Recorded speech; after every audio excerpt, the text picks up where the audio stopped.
So walk me through where you're at on the journey. What have you been up to? What are you doing? And then we'll talk about the deal. Okay, so I'm just getting started, brand Okay, new. cool. My strategy right now is reaching out to buyers, finding out what they're looking for, and then I'll take that information and call up agents. I'm in the Atlanta area. Okay, cool. So It's a I'm good calling market. up agents. It's a Yeah, really good right. market. Yeah. Really good market. So I'm just calling the agents up there, of course, giving the buy box that all the buyers give me. So you know, I know what that's like and know how to find them and um the buyers and such, but the comping is where I'm like, because I under from everything that I'm watching with like Jamil and Pace's videos, they're like, listen, that comping is like that one thing you need to understand how to do. Otherwise, it just ruins the deal, right? Sure. Sure. So I'm like, all right, like, and I know the way that I learn, I'm a visual learner in a lot of cases. So like, I'm like, all right, if I could see a breakdown of how to put the formula together, like I understand the way you find the ARV. Okay. But I think where my problem comes is the percentages and Okay. like, all right, like where do I fit in an agent's fee? Like, you know, if they want a 3% fee or a 6% fee, where do I fit that in?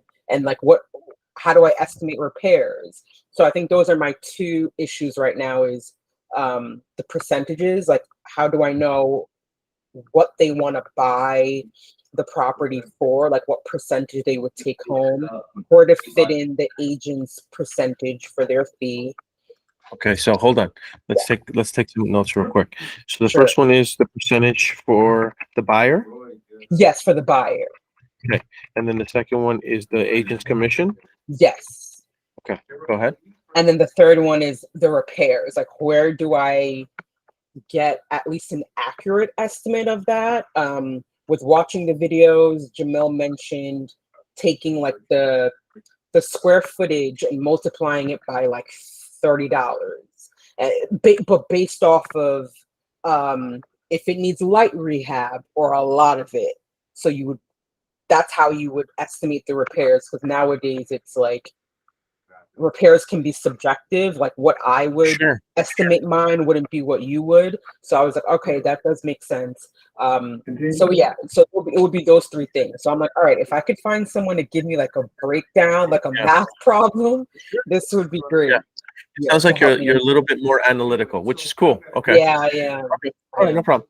Okay. So let's talk about the repairs real quick. 30 is just a general average. Okay. Okay. I will tell you that if it's a property that you know is going to need, and do you have a property that we can use kind of like as a reference or no? Not yet, no. Not yet? Okay, cool. All right, don't worry about it. So I'm going to do a screen share real quick. Okay. Share the entire screen. And then I'm going to open up another screen. And when we're done, I'm going to give you a tool that you can use, all right, in Atlanta. Um, and it's a spreadsheet. Okay. And what this is a spreadsheet that shows you all the keywords that you want to look for inside of Zillow. Okay. Nice. So let's say we're looking for all cash deals in Georgia. Okay. So if you come here and you just click this, double click it, and then open, or you just copy the link, whatever, and then paste it in there. What will happen is you will now have all of the listings in Georgia that have the words cash in it. Okay. Mm, All right. This is a huge time saver. Huge. Okay. So let's go to Atlanta. Let's just pick one okay. real quick.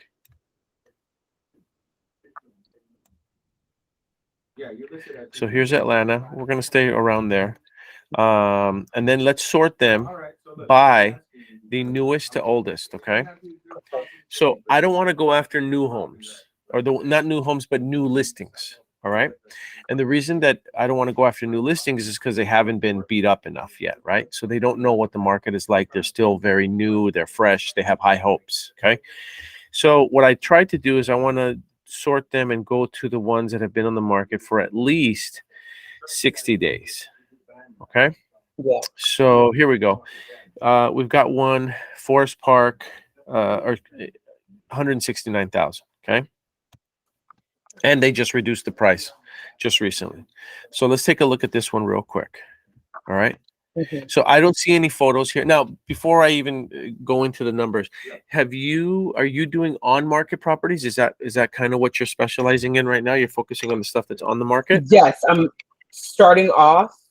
Just gonna start off with on market properties, but then eventually I'm gonna incorporate off market Cool. as well. I think that's brilliant. Okay. Yeah. Start with the on market properties because those are the sellers that are waving the flag saying we want to sell anyway, right? Yeah. So those are the low hanging fruit. So let's start there. Okay. So we've got this property, 169,000, 3 bed, 1 bath, 1,000 square feet. Now, I don't have any interior photos, so I don't know what's really going on, but it looks to me like they may have started some rehab and then stopped. I'm not sure. Um, this to me, if I was to look at this is probably average. Okay, it's an average fixer. Without seeing the interior, I don't know. But here's the numbers that I typically use. Okay, so what I typically use is when it's a lipstick fixer, and the lipstick fixer to me is anything that all it needs is paint and carpet. Okay, if it's a lipstick fixer, I charge $25 a square foot.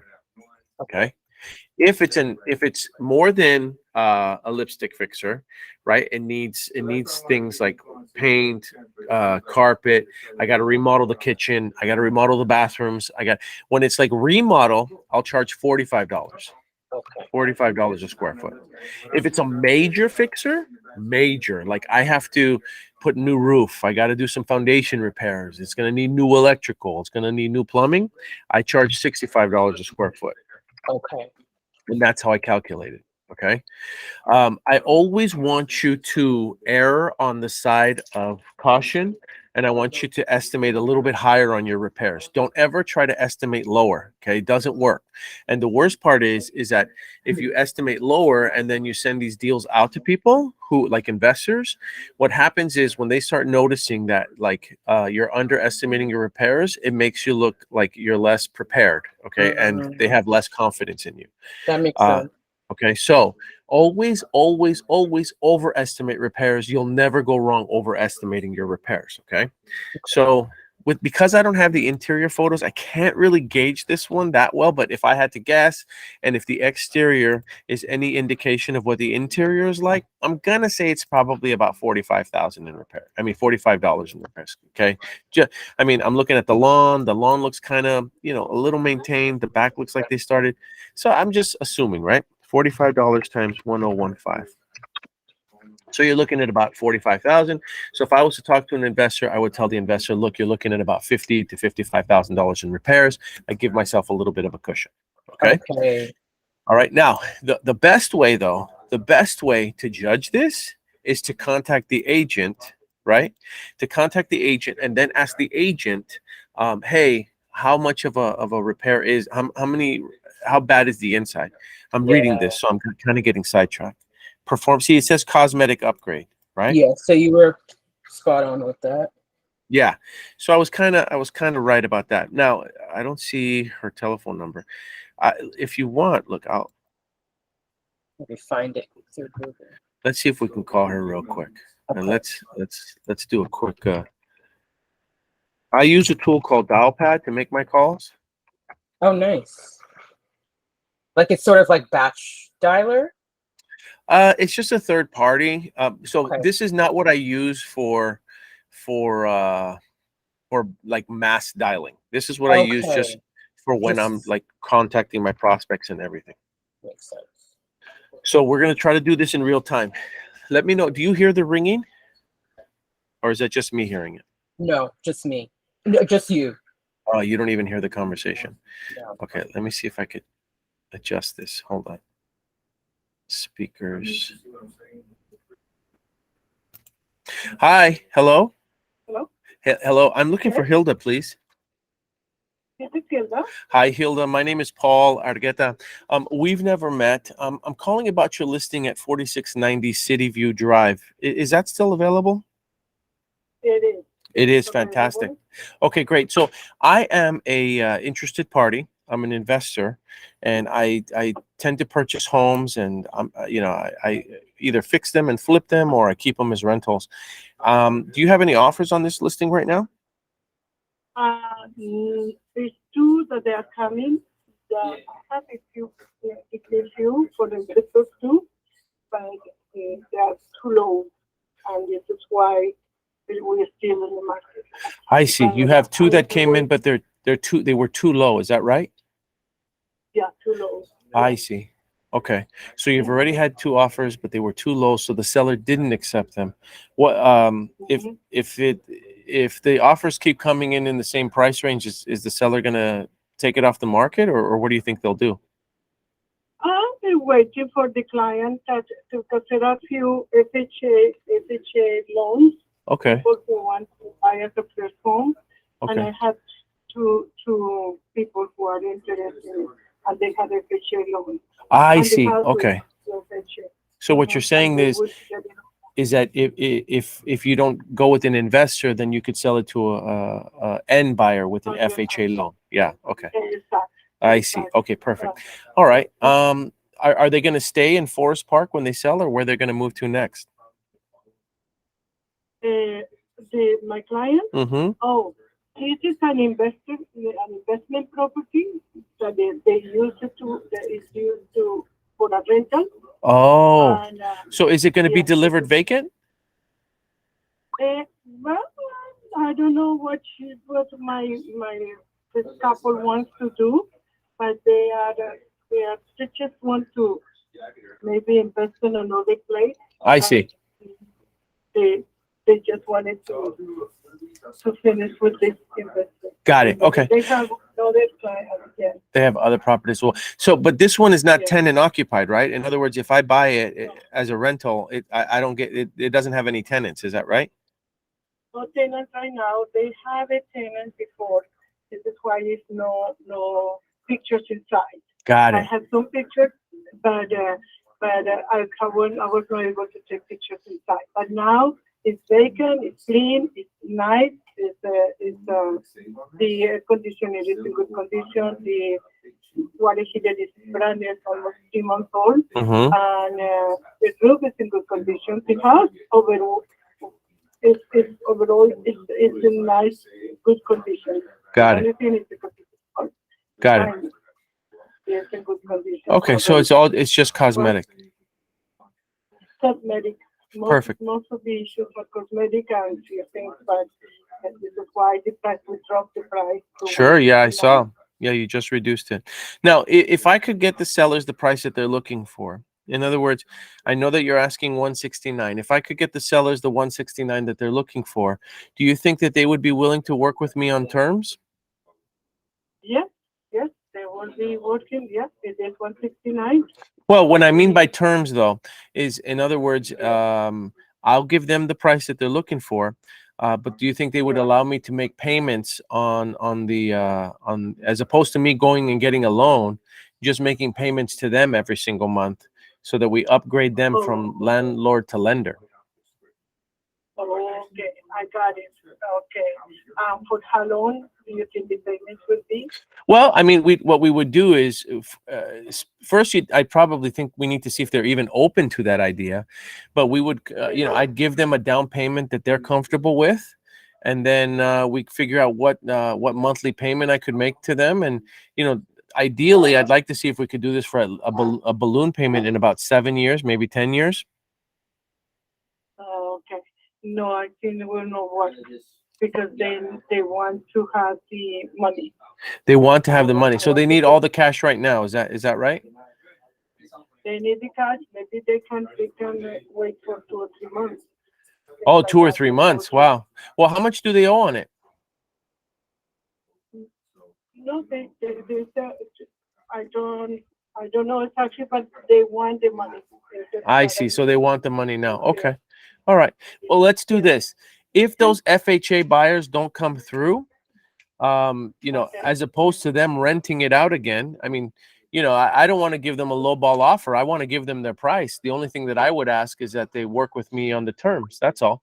But if the FHA doesn't come through and they don't want to sell to an investor, an all cash investor who's probably going to offer them what were they offering? 110, 120 maybe? No, from 130 to 145. Oh, they were offering 130 to 145. Okay. Yeah. So, I mean, the benefit of working with me is that I could at least get them their price. And then, you know, I can make monthly payments to them. They don't have to deal with the tenants. They don't have to pay the taxes. They don't have to maintain the property. I'll do all that. And then they get their payment every single month like clockwork. Okay, let me have to wait for what is going to happen. Okay. Because, I'll give they you a have call not in a couple of started. days. I'll give you a call in a couple of days, and hopefully the FHA offers come through. And if they don't, no problem. We'll just keep in touch. Okay. Okay. All right, What is Hilda. your name again? My name is Paul, and my last name is Argueta. Do you have any other properties? Yeah, Argueta. Do you? Oh, I think. Do I know you? I think I know you. Um. I think we make a deal together before because I remember you last name. But anyway, Okay. we will see what is happening, and hopefully, I don't think it's going to happen, but you will never know. Yeah, you never know. If you have any other properties that are fixers, please keep me in mind. Stuff that, you know, it doesn't matter if how bad it is. We'll buy them, we'll fix them when we can flip them, and of course you could represent us and help us with that. Okay. Okay? Thank you, Hilda. Okay, thank I you, Paul. appreciate it. Take care. Bye bye. Bye-bye. Take care. Bye. All right. Can you hear me? Or did I lose you? Hold on. I think I got to now. I got to put my headset back on. Okay. Can you hear me now? That's me. Yes, I was on Okay. mute. Okay. I can hear you. So that That was was great. that was really just like a training, okay, on just like what I do. You have to get good at doing that on a Yeah. daily basis. I mean, I'm Yeah. talking like, you know, no less than 10 to 15 times a day. Okay. So Yeah. you got to get on the phone, you got to talk to the agents, and you have to feel them out. So now we got a pretty good idea of um what is going on with this property, right? Yeah. So they've already gotten all cash offers, much lower. Well, not much lower. 130 is not too crazy. I mean, I was No. thinking if I was going to do a wholesale deal on this, I'd be doing it at like 90 or like 110, between 90 to 110. But okay, so hopefully that kind of just served as an example. Now, Yes, definitely. with this kind of an agent though, I would follow up. I would have a list of what I call my watch list, and then the biggest challenge I think with people is that they go and they do the work, they get a hold of someone, they speak to them, and then they get told no, and then they never follow back up. This is the type of listing that I would check in on every 4 or 5 days just to see, okay, did it go into escrow? Did it go into escrow? Did it go into Okay. escrow? And then I just wear them down with my enthusiasm. I mean, I know I sound a little blasé right now, but my point is you just wear them down, wear them down, wear them down. Yeah. Okay. So that's how we would do it. Now, if I was to comp this one out, let's try to comp it out. Let's see. So I think I was right in terms of the repairs. Yeah, because I it is definitely cosmetic. think you were spot on. So 55 is kind of like where we're at. So here's how I comp it out. It's funny that she said she knew me. I don't know if that's a good thing or a bad thing. I was like, maybe she's seen you around. I was like, so either we didn't close a deal or my team did close a deal. I I'm not just sure don't yet. remember you. Yeah, so I don't know if it's a good know you or a bad know you. Anyway, we'll talk about that later, I guess. Okay, so here's what I do. Real quick comp. Now, do you have like a flip calculator that you use? No, I don't. Just Okay. figured I'd do All right, it no by problem. hand in the meantime. Okay, I'm going to share this with you, okay? Okay. Mine is a very easy version. I've seen some that are like really, really good. In fact, you might like those because they are very analytical and they're much more accurate. This is a very simplified version of it, but it works for me, so I'll share it with you, okay? So we know right now that the rehab on this is going to be about 55. Okay, now we need to check the ARV. Okay, so what I do is I go back to the listing. I look in the map to see where it's at. All right, so let's see where we're at. Okay, so we're near Forest Park, off the 285 and the 41. Okay, now here's the deal. Your best comps, okay, are where? In the same subdivision. This area. Okay. Yeah. You don't want to cross over major highways and you don't want to cross over freeways. So this is your best area. All right, so let's take a look now. It's 1,000 square feet. That I can go 20% up and I can go 20% down, which means that I can use comps at 800 square feet and I can use comps at 1,200 square feet, maybe even 1,300 square feet. Okay. So now I'm going to close this, and here is where we're at. Here's Forest Park, and here's my comps. Now, I'm going to take out all my filters. So I'm going to reset all filters. It's, what does concern me is that there's only a few properties for sale in this area. I see a lot more over here, but this is not a good sign. Okay. And again, this is just for example purposes. Okay. So we remove the boundaries. I use the draw feature. I love the draw feature on Zillow. So I come here and I just do this. Oh, my mouse is bugging. All right, so then I come here and then I come here and now I got my thing. So, it's not perfect, but you get my point. Yes. I click apply. Okay, now I'm going to go back to sold. I only want houses. I don't want anything else. And I only want homes that have sold in the last 14 days. Yeah. Okay, don't go beyond 14 days. Now, this is a problem. All right. The problem is there have been no sales in the last 14 days in this area. Oh, wait a minute. I didn't even use my square footage. So normally I'm supposed to put I'd said it's 750 and 1,300. Okay. And you can do that here on Okay. Zillow. That's the thing. A lot of people don't realize Yeah, how I did not know good that either. Zillow is. Like Zillow, I'm a broker by trade, right? And the thing is, even our MLS access is not as good as this. I mean, I know that you can use Privy and I know that you can use Batch and I know you can use a lot, but it's almost scary how much better Zillow is than everything else. It's just, yeah. Okay, so it's a damn good site. I mean, they spend hundreds of millions of dollars doing all this. So anyway, so nothing. So now what do is I go back in time. Okay. So 14 days don't work. Then I'm going to go to 30 days. Apply. Nothing. That's not good. Let's go back now to 90 days, which I really don't like. Okay, but at least it gives me an idea. Yeah. So in the last 90 days, something has sold and one sold for 136. Okay. So this is probably going to be a pretty good comp. I think this is a fixer. I can't tell, but this is what a fixer price would go for. I think I could be wrong, but yeah, it's a fixer. Yeah, sure is. All right, so we now know that is what an investor would probably pay to fix it up, but we still don't know what it would be when it's fixed. And here's the deal. Check this out. Okay, this is scary. So look at what happened in July. I'll bet you didn't know you could do this on Zillow either. So in July, somebody got it for 105, and then a month later they sold it for 136. That's wild. This was a wholesaler. That's what this was. So this was a wholesaler that picked it up for 105, and then that wholesaler ended up selling for 136. Wow. So this is proof that properties are still moving through the market, but it just means that in order for this to happen, you're gonna need to be able to, you got to get the deals. You got to get to them before anybody else does. Okay. Yeah. So this person pocketed about $30,000, right? Yeah. Now I don't know what this person's gonna do with it, but I'm assuming they're going to fix it and flip it. Now that's cool because that tells me that an investor would probably pay about $130,000 for the property. They just saved me time, by the way. Okay, because if the investor is going to pay about 130, that means that in order for me to get my price, if I want to make 30,000, and the investor's price is 130, I'd need to get it for about 100. Okay. Yeah. Now, here's the deal, the ARV. Let's see if we could find out what the ARV is, though. This is important, too. All right, so this is this home, they got it. It looks like they did a lipstick fix on it. They bought it as a rental. So they bought it for 172, but that was in July. It's a different market now. So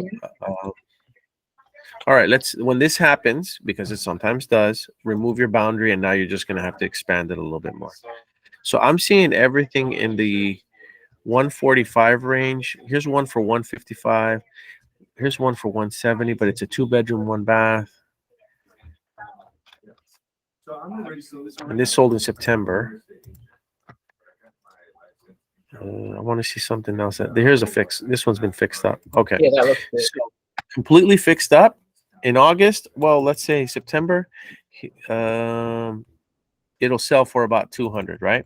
Yeah. So let's say instead of, and this, by the way, is smaller, right? No, it's about 100 square feet smaller, and we got an extra bedroom. So I think it's safe for us to assume that that our property could go for 200K.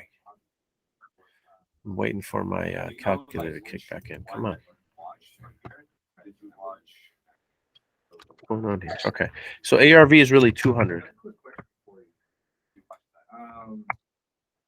Anytime I'm doing recording, it kind of goes slow. Sorry. It goes, yeah, I know.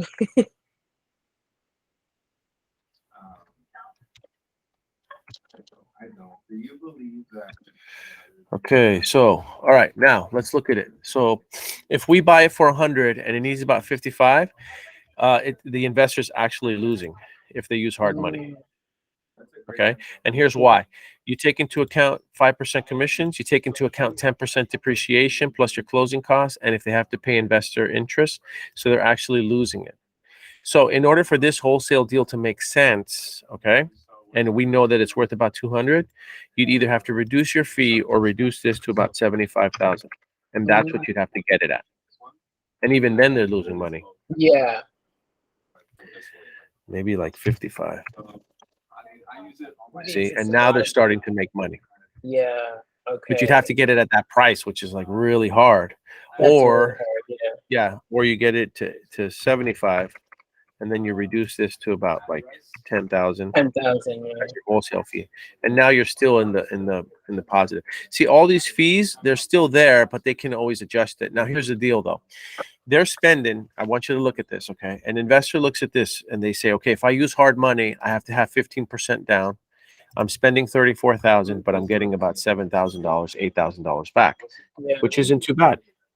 That's not terrible. Yeah, it's not a bad return, but that means that you got to get it at about 75. Yeah. So right now for this property, they are at, what are they? 165? 169.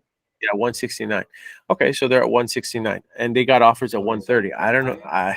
I don't see how that would even make sense, because if they got it for 130, at 130, if they're using hard money, they're losing minus 32%. A lot of money. Yeah. Now, if they're paying all cash, though, okay, this is resale and they have no loans, and they can sell it for 200, then the acquisition price is really 185, right? Because it's 55 plus 30. Yeah. 130. And now they're still losing money. So I don't see how she says she could have had offers from investors at 130. I don't think she does. I could be wrong. And that's not an insult to her. Her job is to try to get the highest price possible. But in order for this deal to make sense on a wholesale, you need it at 75. 75. Okay, at 75, someone uses 140,000 of their own money to pay everything, including repairs, and they make 38, and that's pretty good.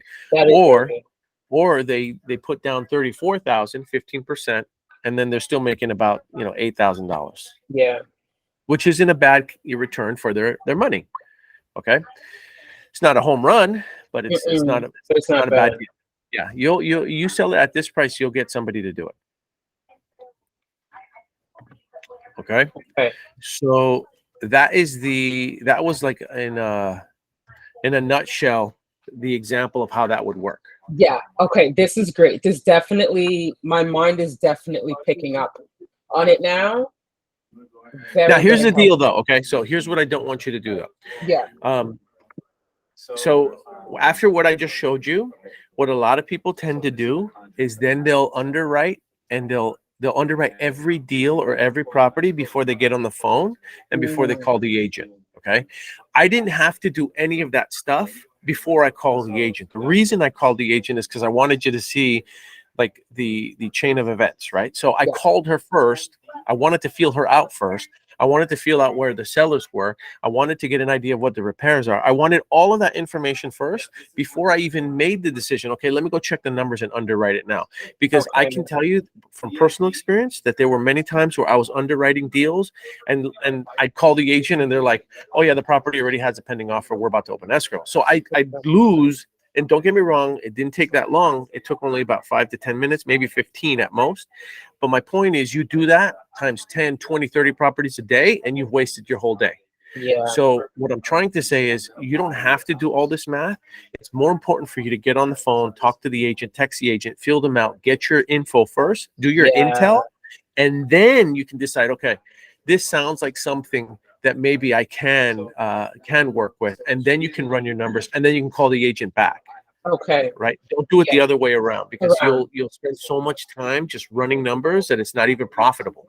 That makes sense, because the agent gives you a lot more information that you're going to need for the comps anyway. 100%. 100%. Okay. Okay. That makes so much sense. Yes, I'll do All that. right. Yeah. So I think that was a good summary. I'll give you the calculator. I'll give you the Zillow link. That way you can use it, and then you can run your deals. If you need help underwriting some stuff, feel free. Just reach out to me again. Let me know, I will. and we can do it again. Okay. Yes. And the recording, that would be helpful to I'm going to look send it back. to you right now after we're done. Thank you. Thank you All so right? much for this, by the way. I really, Don't worry really about it. appreciate it. Don't worry about it. We're all going to make this work for everyone. Okay. Yes. Thank you. Take care. Bye. Bye.